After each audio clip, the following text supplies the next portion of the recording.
Gervonta Davis and Lamont Roach Jr. have been posting exciting training videos, and fans can't stop talking about them. It's like watching two masters sharpening their tools, and you can feel the intensity even through the screen. Both fighters are pushing hard, but Roach has been getting a lot of attention lately. With every video he uploads, you can see him getting faster and sharper, like he's unlocking a new level in his skills every single day. I think he actually took this fight for the naysayers and all the people talking shit about the fight. I think he actually took the fight because he know that I'm a dog, and he want to prove his skills against a dog. So I'm gonna show y'all what happens when two dogs get in the ring. At first, people didn't take Roach's chances against Tank very seriously, and honestly, it's easy to see why. Tank has a perfect record, insane knockout power, and a lot of experience in big fights. Meanwhile, Roach doesn't have many knockouts on his record, and some still remember his loss to Jamal Herring. But then, these training videos started coming out, and suddenly, the narrative began to change. I say 9th round.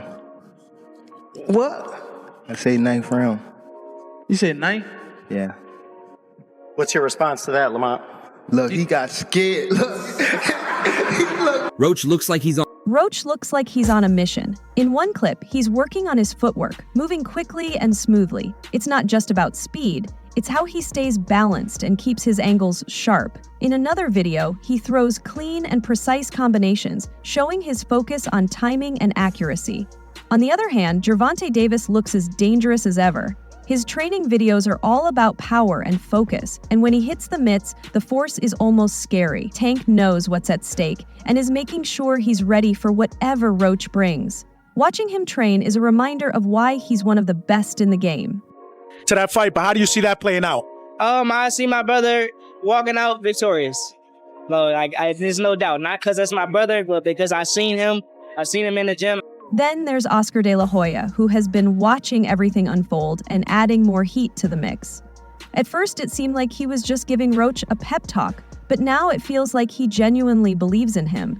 He's been saying things like, "Don't count Roach out," and calling him sneaky good. In one interview, De La Hoya said, "Gervonta Davis is a beast, a tremendous fighter, but Roach is sneaky. He can catch you off guard and land combinations at will. Sometimes you won't even see them coming." That's a big compliment, especially considering how dominant Tank has been in his career.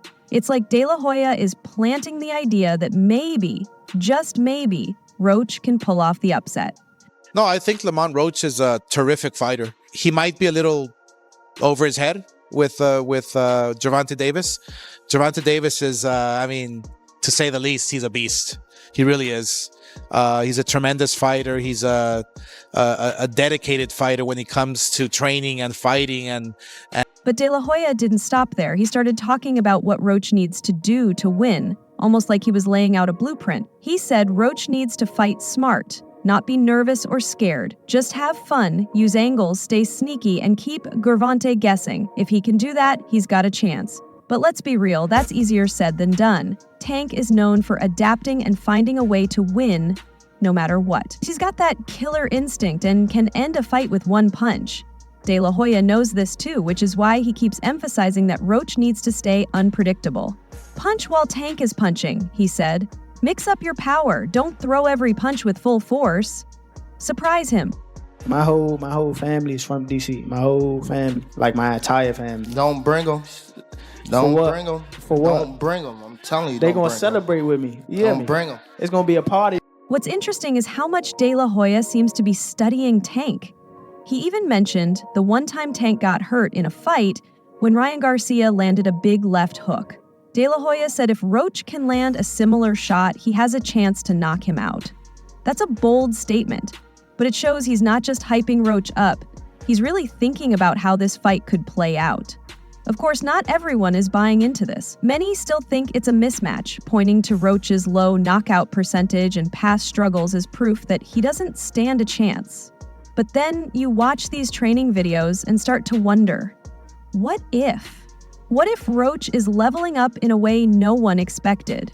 No one's been able to solve Tank Davis. What do you need to do together with you and your team and obviously your son to score that victory? We got a game plan. We're going to execute it, and we're going to get the results. Move that head, bob and weave, bob and weave. It's not just the fans who are paying attention. Tank and his team are watching these videos too. They never underestimate an opponent, especially one as hungry as Roach. Tank knows every fighter he faces is coming to take everything he's worked for, and he's not about to let that happen. If anything, these videos are probably pushing him to train even harder. That's what makes this fight so exciting. On one side, you have Tank, the proven champion, the knockout artist, the guy who's been on top for years. On the other side, you have Roach, the underdog, the fighter who has been quietly putting in the work and showing signs of something special. It's a classic story, and it's the kind of matchup that keeps fans glued to their screens. What do you think of the announcement of the Gervonta Davis-Roach fight? I think that, it's had a lot of criticism, but it's not a bad fight. Lamont Roach is a world champion. He's smaller than Gervonta Davis. The problem is not many people are aware of who he is or his ability, but he can fight. I don't think it's a huge fight, but not a terrible one. The upcoming fight between these two is heating up, and Sean Porter's recent comments suggest it could be closer than people think. When Porter mentions that Roach is familiar with Tank's rhythm, speed, and style, it makes you stop and think. That kind of experience can't be replicated in training. Roach has been in the same camps as Davis, has sparred with him, and knows him in a way most fighters don't. It's like playing chess with someone whose moves you've studied for years. You know what to expect, and that can change everything. Tank Davis is a powerhouse, no doubt about it. His record of 30 wins with 28 knockouts says it all. But what Porter is hinting at is that Roach isn't going into this fight blind. He's felt Davis's power before and knows the speed and precision Tank brings. That familiarity could be Roach's secret weapon. Most fighters facing Tank for the first time are caught off guard by his explosive power and quickness. But Roach has been there before. He knows what it's like to get hit by Tank. If he can handle those punches, the fight could take a very different turn.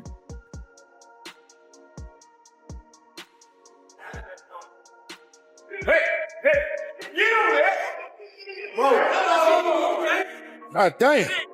Roach has been on an impressive run since his loss to Jamal Herring in 2019, winning 6 straight fights and even becoming a world champion last year.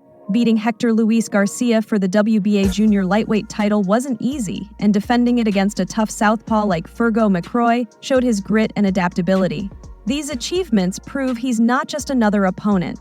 He's been sharpening his skills and building momentum, making him a real threat to Davis. On the other hand, Tank is coming off a series of knockout wins, including a brutal victory over Frank Martin. His power makes him a dangerous opponent, but as Porter pointed out, it's different when your opponent already knows what that power feels like. Most fighters are shocked when they first get hit by Tank, but Roach has been there before. He knows the intensity, and that might give him the edge to stay in the fight longer than most.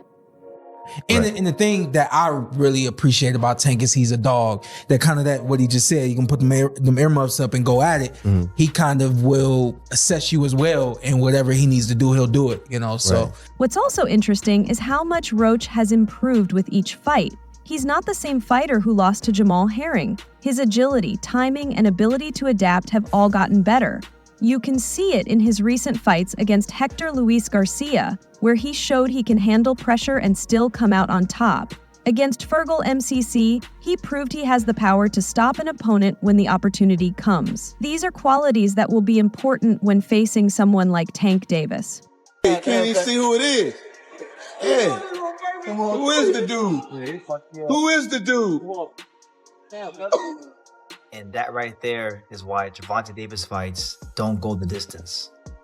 Porter also talked about the mental side of the fight, saying that Roach needs to stay calm and not let the occasion get to him.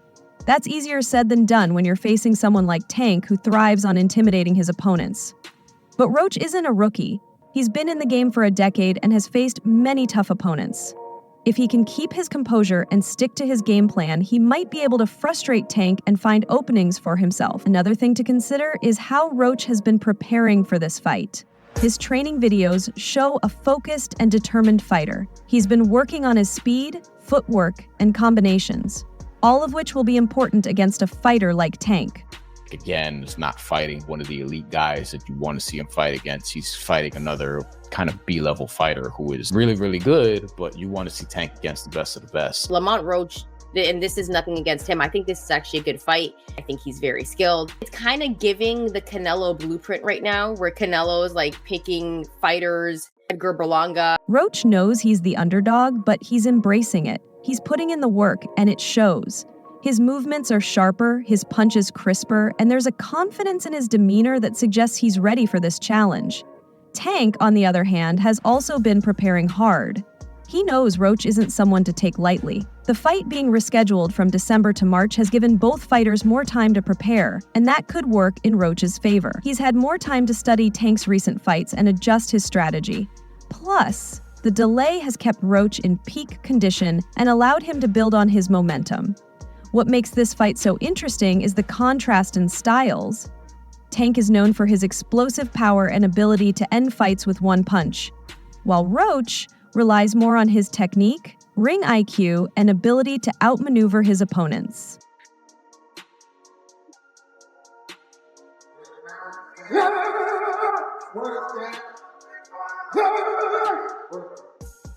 It's a classic matchup of power versus strategy.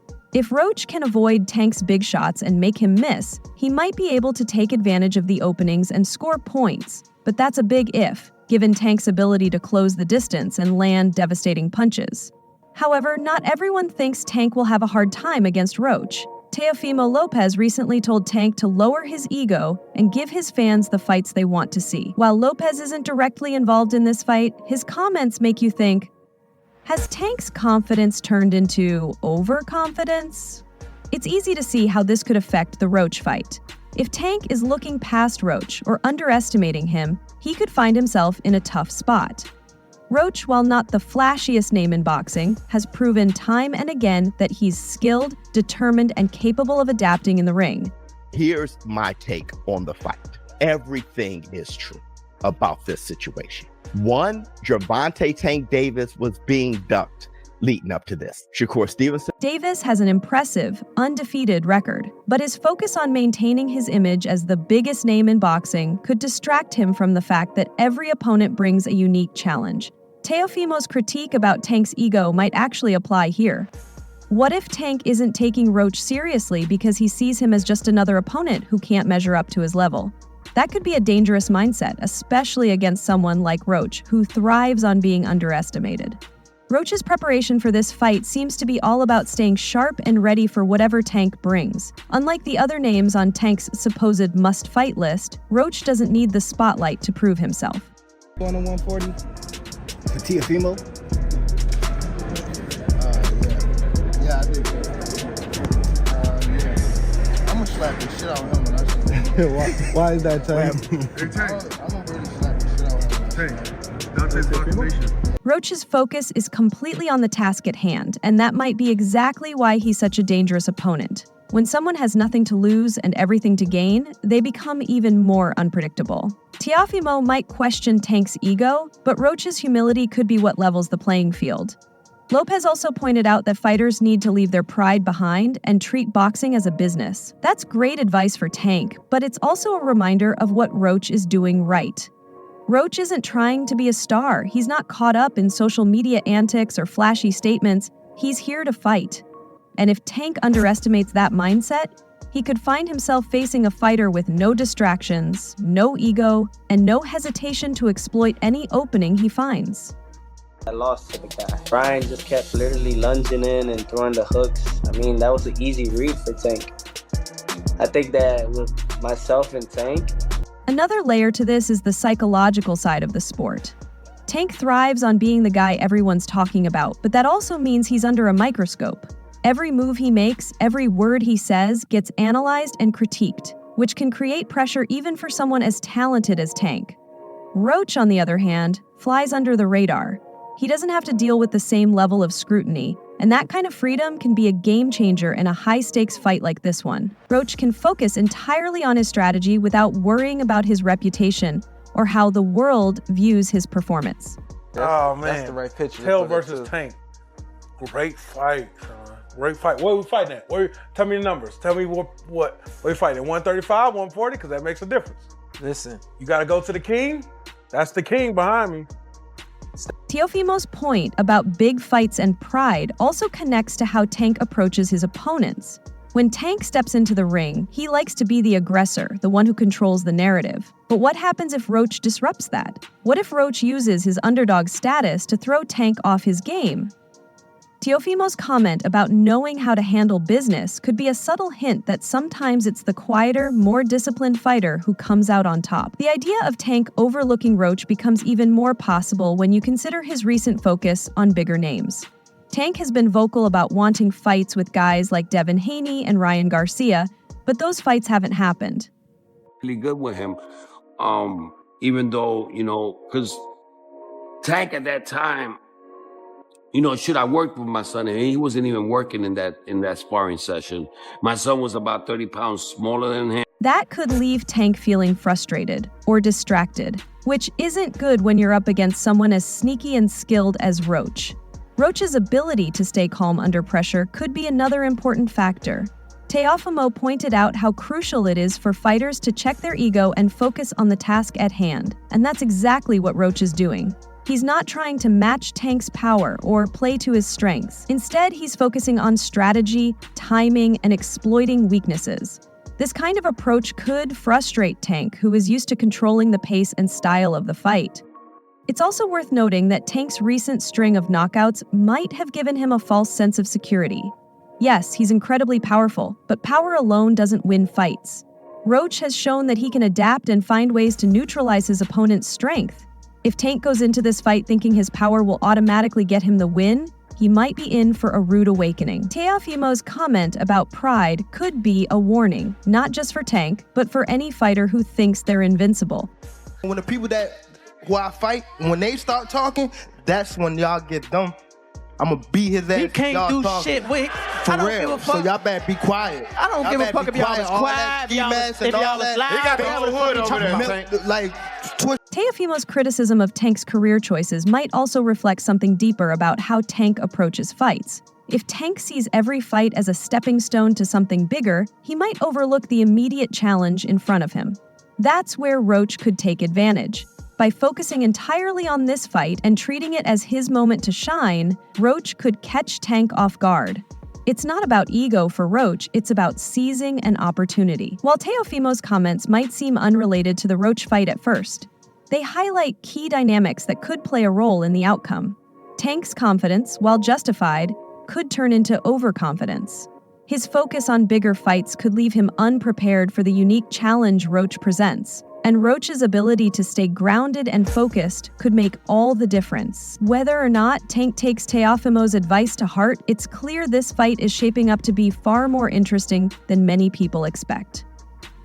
Yeah, man. I mean, it's going to go. Tank going to be losing the first 3 rounds. Then he's going to download the data. Then he going to knock this dude out in round 7 or 8. Then he going to... Gervonta Davis finds himself caught up in yet another storm of online attention, something that has become a regular part of being an athlete in the social media age. The latest incident involves a fan who went from seeing Davis as a boxing idol to claiming they could beat him in the ring, all within a few hours. Davis, never one to shy away from drama, shared a screenshot of the exchange on his Instagram, sparking a heated debate about fan behavior and the pressures that come with being a public figure. Him on that, he ain't gonna fight me. Niggas too pussy. I tried to fight Isaac Cruz, they said no. Sabrina Matias complained about his hand, but now he's fighting in June. I'm fighting in June. We could have made the fight happen. They didn't want it. And then after that, Devin Haney had that situation with Ryan Garcia. There's nobody else, really. And then everybody keeps bringing up Tank. With Gervonta, they got him on that. He ain't gonna fight me. Niggas too pussy. So I'd just rather go after the guy that's too much of an ego, and that's Terrence Crawford. I promise y'all, even after this. The fan first messaged Davis with words of admiration, saying, "You're my favorite fighter. You're the reason I want to box. I want to train like you and maybe one day be a champion." These kinds of messages are common for athletes and often get lost in the flood of DMs. But in less than 24 hours, the fans' tone changed completely. The new message read more like a challenge. "You ain't all that. I could beat you any day of the week, just like Lamont will. What do you think?" Share your thoughts below and don't forget to like and subscribe for more updates.